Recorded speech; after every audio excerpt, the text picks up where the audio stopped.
সকাল থেকে টানা ভারী বর্ষণ হচ্ছে।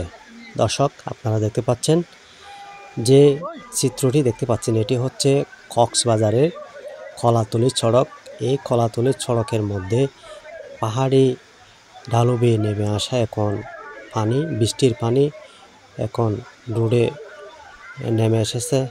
এখন এখানে যে প্রচুর বৃষ্টি, সেই প্রচুর বৃষ্টিতে পানি জমাটবদ্ধ হয়ে রাস্তার মধ্যে এখন সমুদ্র সাগরে পরিণত হয়েছে। সেই সাগরের মধ্যে এখন দূরপাল্লার বাস, টমটম, রিক্সা, অটোরিক্সা চলতে খুবই দুর্বিষহ হয়ে দাঁড়িয়েছে। দর্শক, আপনারা দেখতে পাচ্ছেন সকাল থেকে প্রচুর বৃষ্টি। এই মুহূর্তে কক্সবাজার জেলায়ও বৃষ্টি হচ্ছে।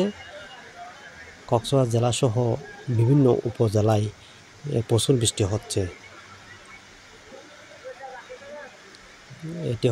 এই সড়কটি হচ্ছে কলাতলী দিয়ে হলিডে মোড় পর্যন্ত। এই রাস্তার মধ্যে প্রচুর পানি। এখানে মনে হচ্ছে এটি একটি ছোট কক্সবাজার সৈকত।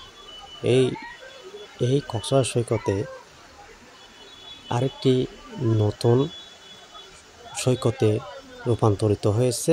এটি যেন বর্ষা আসলে এই সৈকতে পরিণত হয়। দর্শক, আপনারা দেখতে পাচ্ছেন এটি হচ্ছে কক্সবাজার কলাতলী সড়কে এই যানবাহনগুলো চলতেছে, তা পানি ভেদ করে দুই ভাগে বিভক্ত হয়ে যাচ্ছে। এখানে তবু টমটম, রিক্সা, সিএনজি, মোটরসাইকেল তবু থামাথামি নেই।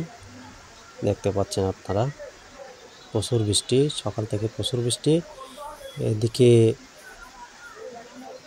মাতামুহুরী নদী, বাকখালী নদী, মোহনা নদীতে বন্যার পানি আসার আশঙ্কা রয়েছে। রাতের মধ্যে এই নদীগুলো ভরপুর হয়ে যাবে বন্যার পানি এসে।